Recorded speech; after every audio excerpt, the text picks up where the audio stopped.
નમસ્કાર વિદ્યાર્થી મિત્રો, હું ભાવેશ વાળા આજના વિડીયો લેક્ચરમાં દરેક વિદ્યાર્થી મિત્રોનું હાર્દિક સ્વાગત કરું છું.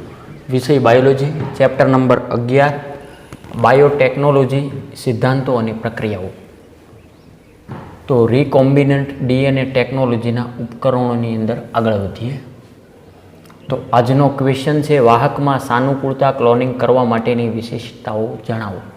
તો સૌપ્રથમ અહીંયા સવાલ થાય કે સાહેબ એક સાથે બે હેડિંગ શા માટે? એનો અહીંયા મિનિંગ આપું. આ રીકોમ્બિનન્ટ ડીએનએ ટેકનોલોજીના ઉપકરણો આ વાહકોમાં સાનુકૂળ ક્લોનિંગ કરવા માટેની વિશિષ્ટતાઓ જણાવો, જેમાં અંદાજે 2 લેક્ચરનું એમાં કામ છે મારે. હવે એક લેક્ચર અત્યારે લઉં અને ત્યારબાદ એક લેક્ચર બાદ દિવાળી વેકેશન આવી રહ્યું છે 10 દિવસનું, અને દિવાળી વેકેશન બાદ આ જે અધૂરો ક્વેશ્ચન લેવામાં આવે તો એ બધું જ ભૂલાઈ જશે. રેડી?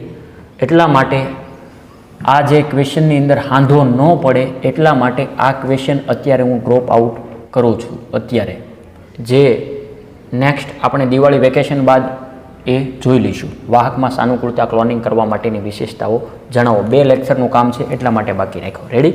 બીજો કોઈ મને પ્રોબ્લેમ નથી. જો અત્યારે લઉં એક લેક્ચર પછી દિવાળી વેકેશન આવે તો એ બધું આગળનું બધું તમે નોલેજ આ જે ક્વેશ્ચનનું તમે ભૂલી જશો, તો એ તો પાછું ગઈ ભેંસ પાણીમાં.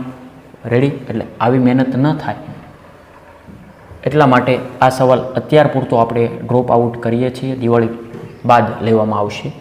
તો અત્યારે પુનઃસંયોજિત ડીએનએ ટેકનોલોજીની ક્રિયાવિધિ. તો આની અંદર હવે સૌપ્રથમ આપણે ક્વેશ્ચન લખીએ. પુનઃસંયોજિત ડીએનએ ટેકનોલોજીની ક્રિયાવિધિનો પ્રથમ ક્વેશ્ચન શું કે ક્વેશ્ચન? પુનઃસંયોજિત ડીએનએ ટેકનોલોજીની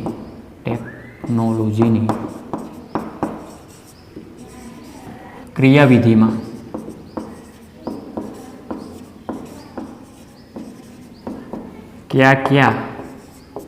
કયા કયા સોપાનોનો સમાવેશ થાય છે? તો સૌપ્રથમ આજનો ક્વેશ્ચન તમે જોઈ રહ્યા છો કે પુનઃસંયોજિત ડીએનએ ટેકનોલોજીની ક્રિયાવિધિમાં કયા કયા સોપાનોનો સમાવેશ થાય? તો એ સોપાનો સૌપ્રથમ તમારે યાદ રાખવાના છે. એનસીઈઆરટી બુક્સ મુજબ 7 સોપાનો યાદ રાખવાના છે તમારે. તો તેમાં 1 by 1 જોઈએ. નંબર 1 આવશે ડીએનએનું અલગીકરણ. બીજું સોપાન રિસ્ટ્રિક્શન એન્ડોન્યુક્લિએજ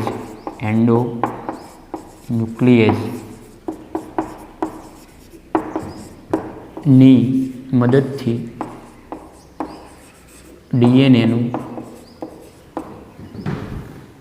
અવખંડન. સોપાન નંબર 3 ઇચ્છિત ડીએનએ ખંડનું અલગીકરણ.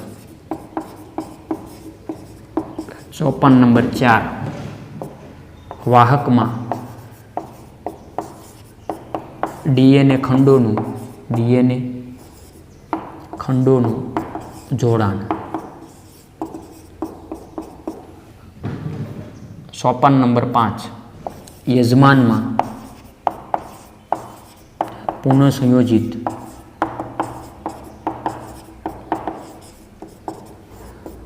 ડીએનએનો પ્રવેશ. સોપાન નંબર 6 યજમાન કોષોનું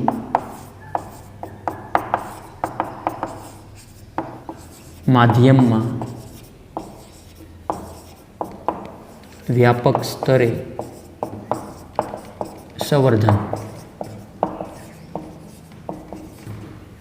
અને સોપાન નંબર 7 ઇચ્છિત નિપજોનું નિષ્કર્ષણ. તો 2 માર્કના ક્વેશ્ચન માટે અતિ મહત્વનો ક્વેશ્ચન કે પુનઃસંયોજિત ડીએનએ ટેકનોલોજીની ક્રિયાવિધિમાં કયા કયા સોપાનોનો સમાવેશ થાય? તો આ 7 સોપાનો સૌ પ્રથમ તમારે લખવા જરૂરી છે. સૌ પ્રથમ તો ડીએનએનું અલગીકરણ કરવામાં આવે, જેની સાથે તમારે સંયોજન કરવું છે. ઓકે, તો ડીએનએને અલગ સૌ પ્રથમ કર્યું. આ બધું સ્ટેપ બાય સ્ટેપ જ છે. ત્યારબાદ રિસ્ટ્રિક્શન એન્ડોન્યુક્લિએજની મદદથી ડીએનએનું અવખંડન કરવામાં આવે. હવે જે ડીએનએ તમે દાખલા તરીકે આ લીધો તેના નાના નાના ટુકડા કરવામાં આવે, એમ આવા અવખંડન. રેડી? ડીએનએનું અલગીકરણ સૌ પ્રથમ, ત્યારબાદ રિસ્ટ્રિક્શન એન્ડોન્યુક્લિએજની મદદથી. શેની મદદથી? આગળ આ બધું આવી ગયું છે, આ કંઈ નવું નથી હો.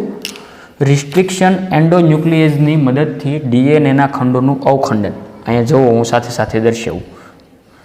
જો કે ડીએનએ ખરેખર તો બેવડી કુંતલામય શૃંખલા છે, અહીંયા ખાલી સમજણ ખાતર આવું દર્શાવું. હવે ઈચ્છિત ડીએનએ ખંડનું અલગીકરણ. હવે આને દાખલા તરીકે હું ઈચ્છું છું, આજે બીજા નંબરનો ખંડ, તો તેને સૌ પ્રથમ અલગ કરી લેવાનો છે. આ રેડી? ફોર એક્ઝામ્પલ, ઈચ્છિત ડીએનએનું અલગીકરણ. વાહકમાં ડીએનએ ખંડોનું જોડાણ. વાહક જે હતું પ્લાઝમિડ સાથે, તો તેની સાથે મેં જોડી દીધું. તો વાહક સાથે અહીંયા અમસ્તુ રસપ્રદ માટે દર્શાવ્યું કે વાહક સાથે તેનું જોડાણ થઈ ગયું. આવું કંઈ વાહકમાં ડીએનએ ખંડોનું જોડાણ. હવે આ વાહકને જેની અંદર આપણે ઈચ્છતા હોય તે યજમાનની અંદર દાખલ કરવાનો આવશે. યજમાનમાં પુનઃસંયોજિત ડીએનએનો પ્રવેશ, આનો પ્રવેશ કરાવવાનો છે. યજમાન કોષોનું માધ્યમ વ્યાપક સ્તરે સંવર્ધન. હવે તેનો વિસ્તૃતમાં તેનું સંવર્ધન બધું થાય અને સક્સેસ આખી બધી પ્રક્રિયા થાય ડીએનએની. આવું કંઈક. અને છેલ્લો મુદ્દો, ઈચ્છિત નિપજોનું નિષ્કર્ષણ, કે આપણે જે ફાઇનલ રિઝલ્ટ જોવા માગીએ છીએ કે ભાઈ આ રીતના મારે સુધારો કરવો હતો ડીએનએનું સ્ટ્રક્ચરમાં, તો એ સુધારો થાય તો એ આપણને ઈચ્છિત નિપજોનું નિષ્કર્ષણ મળ્યું કહેવાય. ક્લિયર? તો બહુ સરળ છે. બીજી વાર, પુનઃસંયોજિત ડીએનએ ટેકનોલોજીની ક્રિયાવિધિમાં કયા કયા સોપાનોનો સમાવેશ થાય છે? તો જવાબ લખશું કે પુનઃસંયોજિત ડીએનએ ટેકનોલોજીની ક્રિયાવિધિમાં નીચે આપેલા સોપાનોનો સમાવેશ થાય. આ 7 લખી નાખશું. ડીએનએનું સૌપ્રથમ અલગીકરણ, ત્યારબાદ રિસ્ટ્રિક્શન એન્ડોન્યુક્લિએજની મદદથી ડીએનએનું અવખંડન, ઈચ્છિત ડીએનએ ખંડનું અલગીકરણ, વાહકમાં ડીએનએ ખંડોનું જોડાણ, યજમાનમાં પુનઃસંયોજિત ડીએનએનો પ્રવેશ, યજમાન કોષોમાં માધ્યમમાં વ્યાપક સ્તરે સંવર્ધન કરવાનું, ઈચ્છિત નિપજોનું નિષ્કર્ષણ. ક્લિયર? તો આ ક્વેશ્ચન સારી રીતે અત્યારે સૌપ્રથમ પહેલાં ફેરબુકમાં નોટ કરી લો, ત્યારબાદ નેક્સ્ટ ક્વેશ્ચન જોઈએ.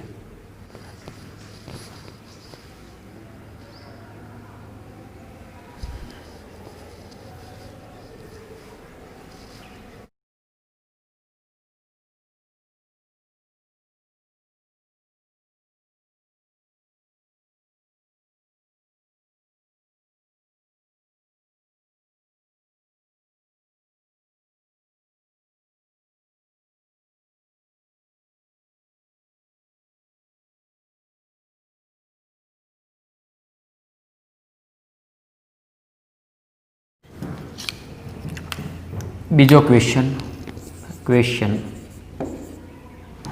જનીન દ્રવ્યોના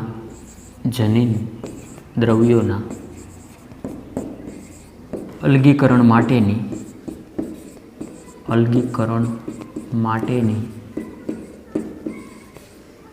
રીત જણાવો.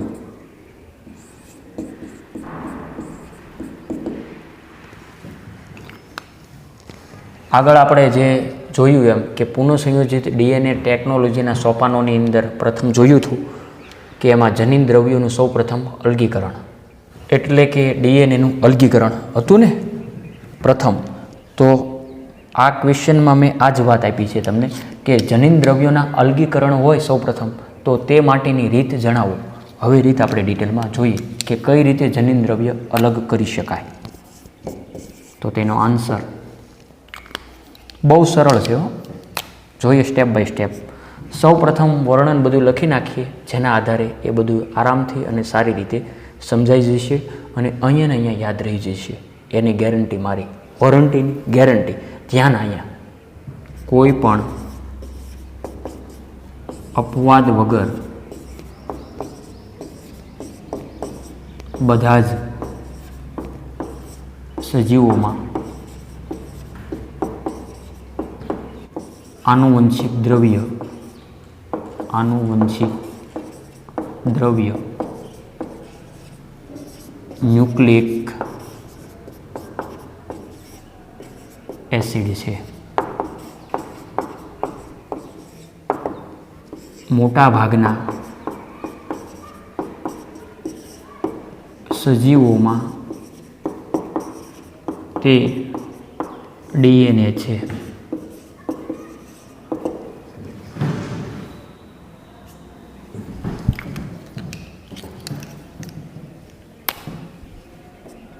ડીએનએને રિસ્ટ્રિક્શન ઉત્સેચકોની મદદથી કાપતા પહેલા તે શુદ્ધ સ્વરૂપે અને બીજા મહાણુઓથી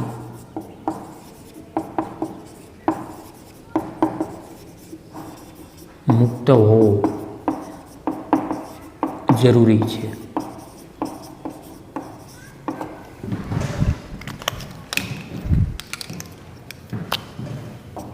ડીએનએ પટલો વડે ઘેરાયેલું હોય છે. માટે કોષોને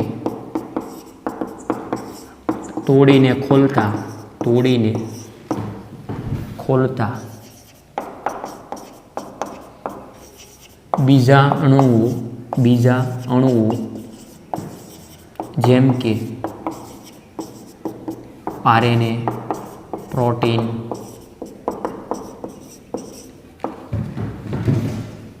પોલિસેકેરાઇડ અને લિપિડની સાથે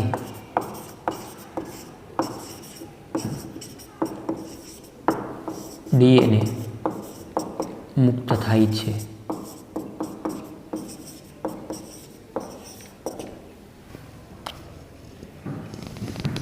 જ્યારે બેક્ટેરિયલ કોષો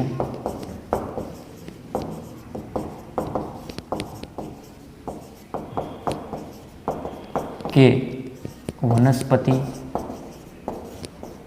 અથવા પ્રાણી પેશીને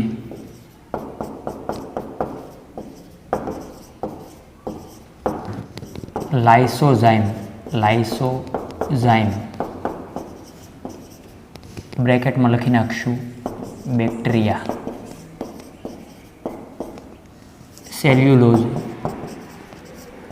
સેલ્યુલોઝની કોષ દિવાલ શેમાં હોય? વનસ્પતિમાં.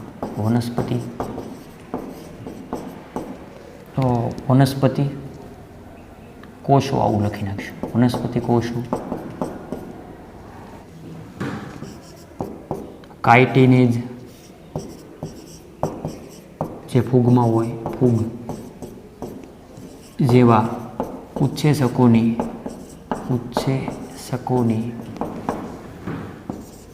સારવાર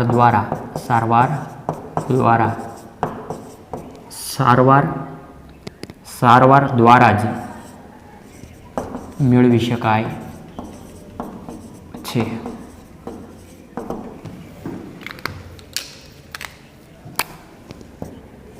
જનીન એ હિસ્ટોન પ્રોટીન સાથે ગૂંથાયેલા ડીએનએના લાંબા અણુઓ પર સ્થાન પામેલ હોય છે.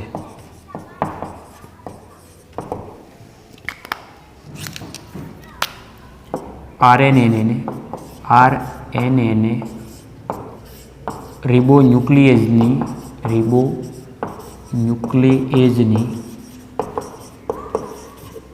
સારવાર દ્વારા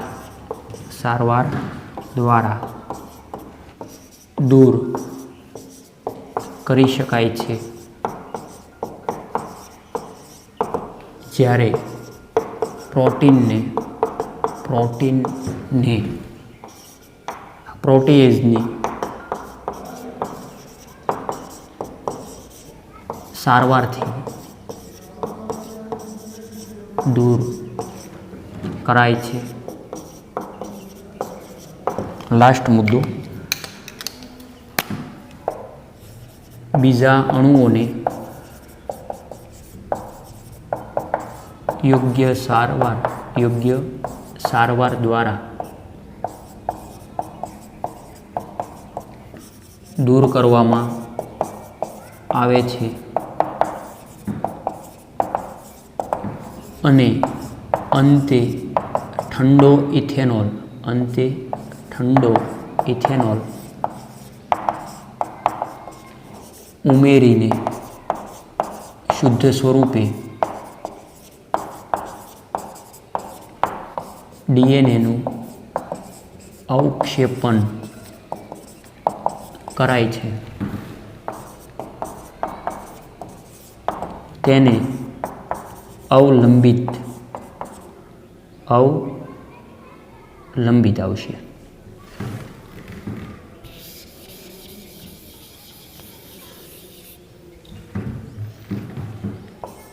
અવલંબિત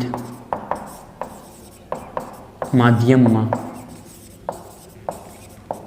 પાતળા, જગ્યા નથી એટલે હું અહીંયા લખી નાખું, તાતણાઓના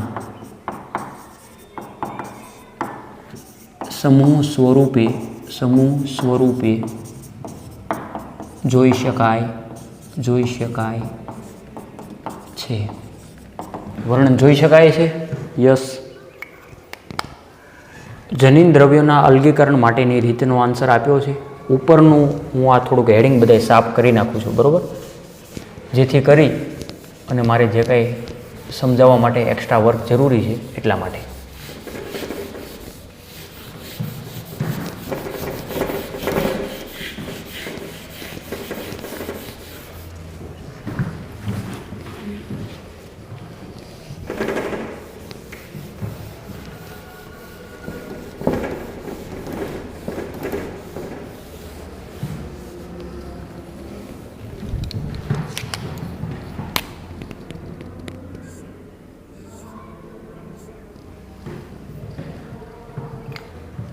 સૌપ્રથમ અહીંયા ધ્યાન આપો. જનીન દ્રવ્યોના અલગીકરણ માટેની રીત જણાવો. કે કોઈ પણ અપવાદ વગર બધા જ સજીવોમાં આનુવંશિક દ્રવ્ય ન્યુક્લિક એસિડ મોટાભાગના સજીવોમાં છે અને તેમાં ખાસ કરીને ડીએનએ છે. આગળ આવું બધું શીખી ગયા. ના ન પાડતા હો. ડીએનએનું full form deoxy રિબો nucleic acid, આ ડીએનએનું ફૂલ ફોર્મ. જ્યારે આરએનએનું full form RNA રિબો nucleic acid. તો બંનેમાં જે કોમન શબ્દ શું આવ્યો? Nucleic acid. જુઓ ને, આ ન્યુક્લિક એસિડ અને આ ન્યુક્લિક એસિડ. કોઈ પણ અપવાદ વગર જનીન દ્રવ્ય તરીકે કાં તો ડીએનએ હોય કાં તો આરએનએ હોય. આરએનએ શેમાં હોય તે પણ તમને ખ્યાલ જ છે. વનસ્પતિમાં જનીન દ્રવ્ય તરીકે આરએનએ હોય. ઓકે, જે કેટલાક બેક્ટેરિયામાં પણ જનીન દ્રવ્ય તરીકે આરએનએ હોય. મોટા ભાગનાની અંદર જનીન દ્રવ્ય તરીકે ડીએનએ હોય. આ પણ તમને ખ્યાલ જ છે કે કોઈ પણ અપવાદ વગર બધા જ સજીવોમાં આનુવંશિક દ્રવ્ય ન્યુક્લિક એસિડ એ તો છે જ બેયમાં, અને મોટાભાગના સજીવોમાં જનીન દ્રવ્ય ડીએનએ હોય મોટાભાગના. ઓકે, સમગ્ર જીવસૃષ્ટિની વાત કરીએ તો મોટાભાગના જનીન દ્રવ્યમાં શું આવેલું છે? DNA, deoxyribonucleic acid.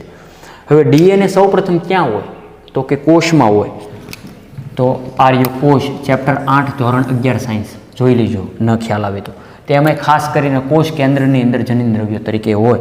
તેમાં બીજી ઘણી બધી અંગિકાઓ પણ હોય. લાઇસોઝોમ, ગોલ્ગીકાય, કણાભસૂત્ર, તારા કેન્દ્ર, વનસ્પતિ હશે તો રજધાની હશે, તેમાં કોષ દિવાલ હશે, સેલ્યુલોઝની બનેલી હોય, ફલાણું XYZ. આવું બધું ડિટેલમાં તમે શીખી ગયા. તો ડીએનએને રિસ્ટ્રિક્શન ઉત્સેચકોની મદદથી કાપતા પહેલાં તે શુદ્ધ સ્વરૂપે અને બીજા મહાઅણુઓથી મુક્ત હોવો જરૂરી છે. ડીએનએ રિસ્ટ્રિક્શન ઉત્સેચકોની મદદથી કાપવામાં આવે એ તમને ખ્યાલ છે. હવે ડીએનએને કાપતા પહેલાં શુદ્ધ સ્વરૂપે પ્યોર અને મહાઅણુઓથી મુક્ત હોવો જરૂરી છે, તો જ એ કાપી શકાય સારી રીતે. ડીએનએ પટલો વડે ઘેરાયેલું હોય. આ પણ તમારે પ્રાઇમરી માહિતી ચેપ્ટર 8ની અંદર ધોરણ 11 સાયન્સમાં આવી ગઈ. માટે કોષને તોડીને ખોલતા બીજા અણુઓ જેમ કે આરએનએ, પ્રોટીન, પોલિસેકેરાઇડ અને લિપિડની સાથે ડીએનએ મુક્ત થાય. આ રીતના ડીએનએને સૌપ્રથમ મુક્ત કરાવવામાં આવે શુદ્ધ રીતે. રેડી? ત્યારબાદ જ્યારે બેક્ટેરિયલ કોષો કે વનસ્પતિ અથવા પ્રાણી પેશીને લાઇસોઝાઇમ, ઓકે, આ બધા ઉત્સેચકોના નામ છે કે દાખલા તરીકે બેક્ટેરિયાની અંદરથી આ રીતના લાઇસોઝાઇમ ઉત્સેચકની મદદથી દૂર કરવામાં આવે. વનસ્પતિ કોષોમાંથી સેલ્યુલોઝ ઉત્સેચકની મદદથી દૂર કરવામાં આવે અને ફૂગમાં કાઇટિનેજ જેવા ઉત્સેચકોની સારવાર દ્વારા મેળવી શકાય. આવ્યું ને? જનીન એ હિસ્ટોન પ્રોટીન સાથે ગૂંથાયેલા ડીએનએના લાંબા અણુઓ પર સ્થાન પામેલ હોય છે. હિસ્ટોન, હવે દાખલા તરીકે આ હિસ્ટોન આ રીતના ગૂંથાયેલું છે. જનીન એ હિસ્ટોન પ્રોટીન સાથે ગૂંથાયેલા ડીએનએના લાંબા અણુઓ પર સ્થાન પામે. હવે આ ડીએનએના લાંબા અણુ છે અને તેના ઉપર સ્થાન પામેલું હોય જનીન બોલે તો ડીએનએ. ચાલો, રેડી? જનીન એ હિસ્ટોન પ્રોટીન સાથે ગૂંથાયેલા ડીએનએના લાંબા અણુઓ પર સ્થાન પામેલ હોય છે. આરએનએને, એ પણ અહીંયા વાત મેં આપી છે, આરએનએને રિબોન્યુક્લિએઝની સારવાર દ્વારા દૂર કરી શકાય. જો ભાઈ, આ એના ફૂલ ફોર્મમાંથી જ છે કે નહીં?